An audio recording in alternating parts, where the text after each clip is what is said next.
Oh alors là oui, je sais ce que vous vous dites, ça va faire parler, mais en même temps, comment mieux terminer un mois Star Wars juste avant la critique de Star Wars 9 et du Mandalorian qu'avec à rétablir la vérité sur la prélogie. Alors attention, attention, préparez-vous, réaction mitigée dans 3, 2, 1...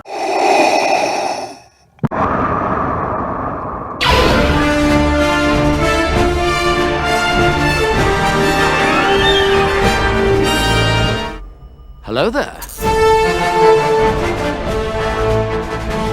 Bonjour à toutes et à tous, c'est Valou et bienvenue pour cette toute nouvelle vidéo, ce nouveau mois Star Wars. Et alors c'est peut-être, très honnêtement, et vous le savez très bien, celui qui me tiendra le plus à cœur. Au cours de ce mois de décembre, on a eu l'occasion de parler de la revanche des Sith, de Jango Fett, de Mace Windu, de la République dans les jeux vidéo. Je pense que cette vidéo, du coup, n'étonnera personne. Oui, je fais partie de ceux qui ont grandi avec la prélogie. Je fais partie de ces gamins qui ont été émerveillés par ces films-là et qui par la suite ont appris à les réfléchir avec un petit peu plus de maturité, avec des enjeux beaucoup plus sombres, beaucoup plus dramatiques, à voir aussi les défauts évidents de cette trilogie qui n'est pas parfaite. Et pour autant, grandir avec une saga cinématographique, c'est pas ça qui va en donner véritablement une analyse fouillée. Par contre, avoir grandi avec cette série de films me donne envie de la défendre. Et c'est grâce à cette défense qu'on va justement arriver à l'analyse. Alors tout ça, évidemment, c'est une vidéo débat, ça ne concerne que mon opinion, c'est la vérité d'un gamin qui a grandi avec cet univers, qui s'est vu grandir en même temps que les déboires d'Anakin Skywalker, à qui énormément de thématiques de la prélogie ont parlé. Toute la question est maintenant de savoir pourquoi cette prélogie est à mon sens complètement réussie.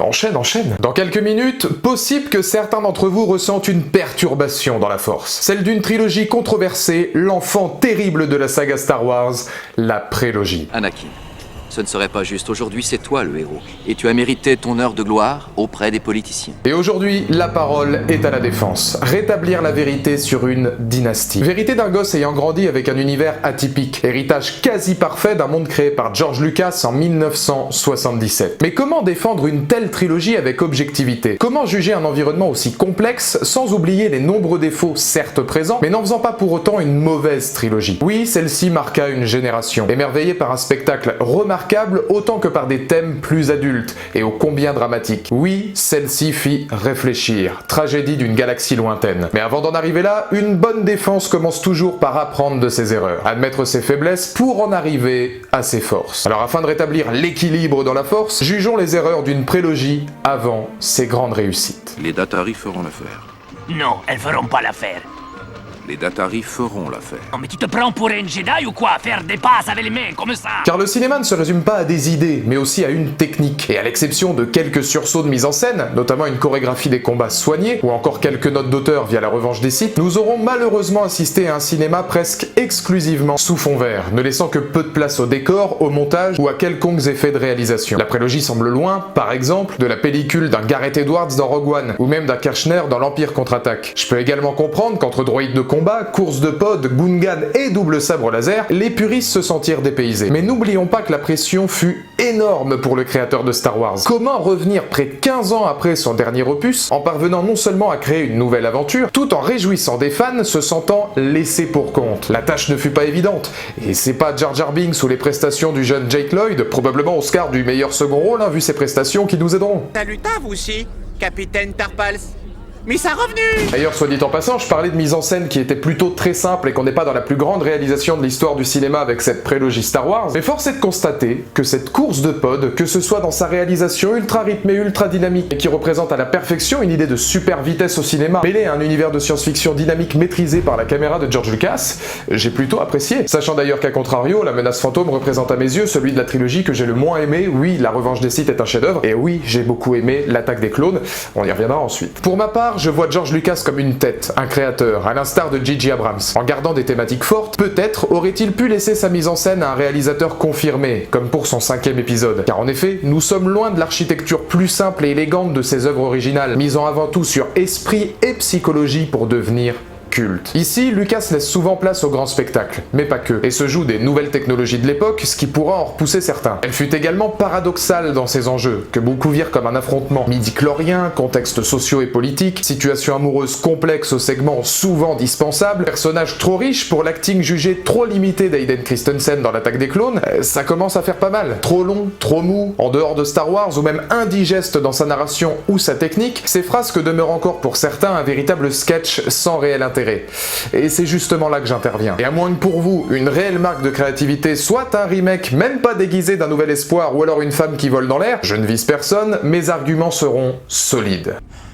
Un vrai plaisir. Pourquoi la prélogie est-elle culte? Car c'est à mon sens une réussite en 3 points. Et le premier, c'est sa créativité. Reprenant certaines bases comme Yoda, la destinée d'Obi-Wan ou la présence de planètes iconiques comme Tatooine, sa force vient surtout de l'originalité avec laquelle Lucas crée un nouvel univers ayant sa propre culture, de nouvelles idéologies narratives et ouvrant une porte immense à l'univers étendu. Pour ça, il propose des environnements somptueux, allant de Geonosis à Kamino en passant par Mustafar, Naboo, Coruscant ou même Felucia. Il transporte son audience vers l'inconnu, excite les Stormtroopers, une toute nouvelle thématique se met en place, la guerre des clones. Alors certes, elle n'est là que pour amener l'ordre impérial, mais quelle force créative de jumeler un tel univers avec ses anciens mondes. C'est là qu'il fait très fort. Son fil rouge n'en oublie pas l'histoire des Skywalker, mais propose, invente et offre à son public de vraies avancées esthétiques surprenantes et audacieuses. C'est le cas par l'utilisation de la Fédération du Commerce, des nouvelles espèces qui s'offrent à nous, une plongée au cœur même de cette vie via des jeux d'argent ou des bars miteux, ou encore l'architecture de nouveaux vaisseaux se rapprochant peu à peu de nos X-Wings et autres T-Fighters. Et excusez-moi du peu, mais le meilleur combat au sabre de l'histoire se trouve par exemple largement dans la menace fantôme.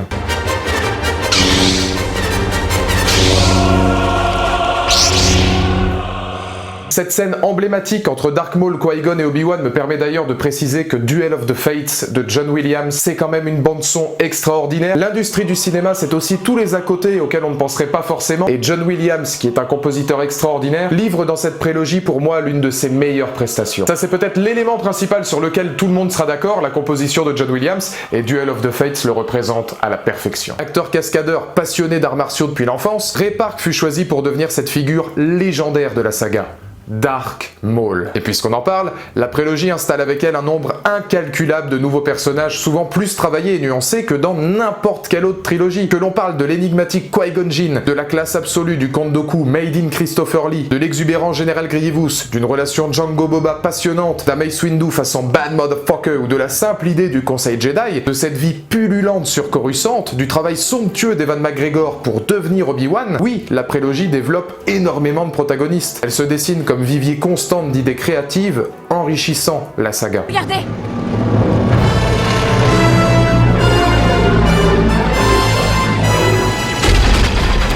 Mais au-delà des personnages, de cette guerre filmée au cœur des légions clones et de cette sensation oppressante arrivant peu à peu, la prélogie n'en oublie pas sa réflexion. Jugée comme longue et inintéressante, les questions d'ordre politique, géographique ou social demeurent pourtant primordiales pour comprendre l'empire de demain. Dès la menace fantôme et la présence du Sénat, les cartes sont redistribuées. On ne nous propose pas uniquement du grand spectacle, mais des questions de fond. Démocratie qui se meurt, politiciens corrompus, ordre Jedi novateur mais en perdition. Soyons honnêtes, quelle trilogie instaurera véritablement une identité à ses propos? Quelle trilogie fut capable de donner ses lettres de noblesse à un ordre Jedi devenant exactement ce que Lucas avait en tête, sorte de chevalerie religieuse où la force devint culte et où nous nous rapprochons encore plus de ce que prônait son créateur, une symbolique proche des Templiers. Au nom de l'Assemblée galactique du Sénat de la République, vous êtes en état d'arrestation, chancelier.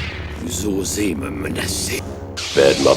Quelle trilogie place à l'empereur au sommet de l'horreur? Sombre vision d'une montée en puissance connue de l'époque impériale et dénonciation du nazisme d'Hitler. Il fit lentement mais sûrement, à travers de nombreux dialogues percutants, donnant toute son utilité à l'attaque des clones, disparaître la République sous une pluie d'applaudissements. La prélogie apporte donc les réponses dont nous avions besoin pour comprendre l'effet de la trilogie originale, tout en innovant. Voilà ce que je retiens, cet esprit créatif de Lucas pour nous avoir fait vibrer, nous avoir emmenés dans des environnements somptueux, mais toujours dans cette optique de les connecter directement ou indirectement à son récit principal. L'échec de Yoda amenant à son exil, la dureté de l'éducation d'Anakin, symbole du développement non seulement de Vador, mais aussi d'Obi-Wan, les naissances de Luke et Leia, tout y est. C'est d'ailleurs là-dessus que se tourne la suite de mon propos.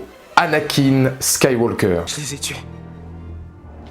Je les ai tous tués. Même les femmes. Et aussi les enfants, tous. Je les ai égorgés comme des animaux. J'ai toujours dit que les meilleurs méchants pensaient toujours faire des choses justes, n'ayant pas forcément conscience d'œuvrer pour le mal. Et comme l'a un jour dit l'un de mes personnages de cinéma favoris, dans un film qui ne l'est malheureusement pas vraiment, Les pires choses imaginables ont souvent été faites avec les meilleures intentions. Oui, un bon antagoniste est un antagoniste que l'on peut comprendre, étudier, et qui serait capable de devenir, l'espace de quelques instants, les doutes de son public. À ce niveau, l'enjeu était de taille, développer et introduire Dark Vador par une décadence constante de son personnage principal, Anakin Skywalker. Ce fut pour moi une réussite totale. Si l'on ne compte pas les prestations de ses acteurs, Anakin fut maîtrisé de bout en bout via de longues descentes aux enfers. Élevé sans la présence de sa mère, esclave d'une planète isolée, enlevé de celle-ci pour des choses qu'il dépasse, Anakin fut un de ces protagonistes dont la prélogie instaura un background remarquable. Convaincu d'être, à juste titre, l'un des meilleurs Jedi de la galaxie, le contexte politique fut à l'origine d'un tourment causé par la confiance que ne lui accordèrent pas certains maîtres, notamment Windu. Sentiment d'incomplétude, d'étouffement, amour impossible, mort de sa mère, ces faiblesses furent à l'origine de sa peur, qui se transforma peu à peu en colère, en haine et en souffrance. La peur mène à la colère mène à la haine mène à la souffrance.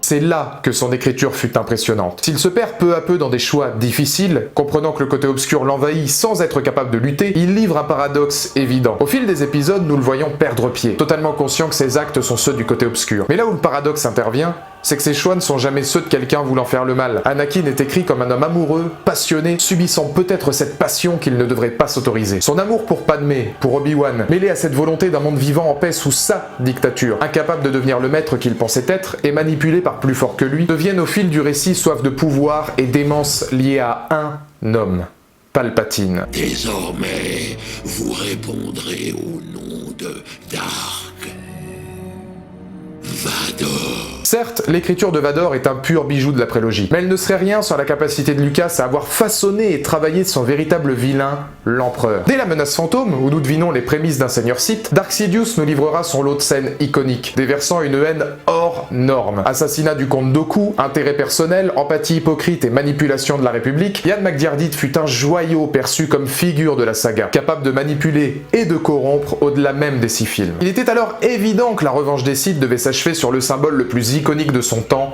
transition réussie.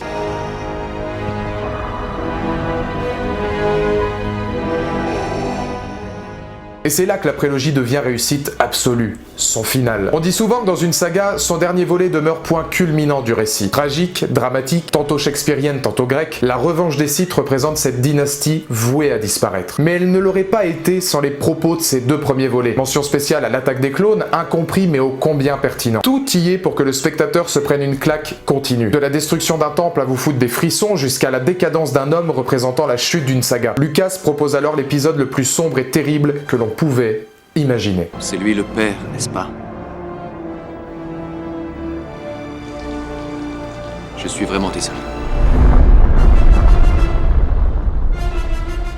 Alors soit dit en passant, je ne reviendrai pas à part entière sur la revanche des Sith, tout simplement parce que j'y ai déjà consacré une vidéo. Je vous incite d'ailleurs à aller la voir, elle pourra peut-être vous intéresser pour comprendre un petit peu les idées de réalisation qu'avait quand même George Lucas pour son final, parce que là en termes de mise en scène, c'est quand même ici qui s'est véritablement révélé comparé aux autres épisodes. Je parle aussi de chorégraphie des combats, notamment l'interprétation du combat entre Obi-Wan et Anakin qui est sensationnelle, sur un plan psychologique est beaucoup plus nuancé, beaucoup plus sombre et beaucoup plus mature. Je trouve que le combat final entre Obi-Wan et Anakin est absolument remarquable. Même si on va se faire plaisir, on va continuer à en parler un peu. Transition réussie avec son nouvel espoir, terminant sur un coucher de soleil tout sauf anodin sur les hauteurs de Tatooine, la boucle semble enfin bouclée à la perfection. Mais la revanche des Sith est également fresque à part entière, capable de faire comprendre au moindre spectateur que tout devait mener à cet instant précis. Tout est fait pour que la prélogie nous accompagne, nous emmène et nous transporte dans une ambiance n'appartenant qu'à elle. Elle relie de sa propre définition 2 trilogies que tout oppose, mais que tout finit par rassembler. Oui, la prélogie est une réussite totale sur le fond, dont la forme peut par moments pécher. Non, la technique, la mise en scène, les cadrages et ce qui fait d'un film une œuvre artistique à part entière ne seront peut-être pas les plus glorieuses. Mais n'oublions jamais que nous sommes dans Star Wars, et que Star Wars se veut et se voudra toujours comme une fresque. Presque en plusieurs morceaux, à jamais capable d'émerveiller et d'émouvoir.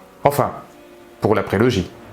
Et c'est pour toutes ces raisons, et finalement je voulais m'articuler autour de 3 points uniquement, parce que la prélogie, je pourrais en parler des heures, et c'est vrai qu'il y a un éventail de détails extraordinaires qu'on pourrait développer pour défendre une prélogie qui pour moi est complètement réussie. C'est pas une trilogie chef-d'œuvre, moi personnellement de façon subjective je la trouve géniale, mais qu'est-ce que la définition de génial finalement? Pour chacun d'entre nous elle sera différente. Mais il n'en reste qu'elle colle parfaitement à la trilogie originale, qu'elle la rassemble complètement. Et moi il y a un 4e point que je voudrais vraiment brièvement développer avec vous, c'est l'idée de la guerre des clones. Et c'est d'ailleurs pour ça que j'ai adoré adoré l'épisode 2. Je trouve qu'il a une minutie, une précision pour filmer sa guerre des clones, où on étouffe un petit peu avec eux, et c'est pas pour rien d'ailleurs que Cartoon Network publiera ensuite une excellente série animée Clone Wars, avant d'avoir évidemment ensuite le Clone Wars que tout le monde connaît. On a été au sein de la guerre des clones, et si pour moi elle est à ce point emblématique, c'est parce que des univers suffocants de Geonosis en passant par Kashyyyk, et même par tout ce qu'il y a eu ensuite dans l'univers étendu grâce à la guerre des clones, prouvent que ce segment-là pour moi a été totalement réussi. On le retrouvera d'ailleurs aujourd'hui dans des comics, dans des romans, dans des jeux vidéo, bref, cette guerre des clones, c'est peut-être pour moi ma période favorite de cet univers. Et vous dans les commentaires ci-dessous, n'hésitez pas à me donner votre point de vue. Qu'est-ce que vous avez pensé de la prélogie? Est-ce que cette vidéo vous réhabilite un petit peu la prélogie? Est-ce que vous l'avez adoré? Est-ce que vous trouvez que maintenant avec la Disneylogie, c'était pas si mal ce qu'on avait il y a 10 ans? N'hésitez pas à me le dire. En tout cas, j'ai été ravi de faire cette vidéo parce que ça faisait longtemps que j'avais envie d'en parler. Espérons qu'elle soit au niveau. Mon place n'est pas un mot mais une promesse d'avenir pour croire en mes rêves. T'es dans le vide et l'autre sur l'accélérateur. Être gentil c'est vraiment cool, être honnête c'est fédérateur. Mais ce qui toujours l'est, faut qu'il y en a de plus en plus.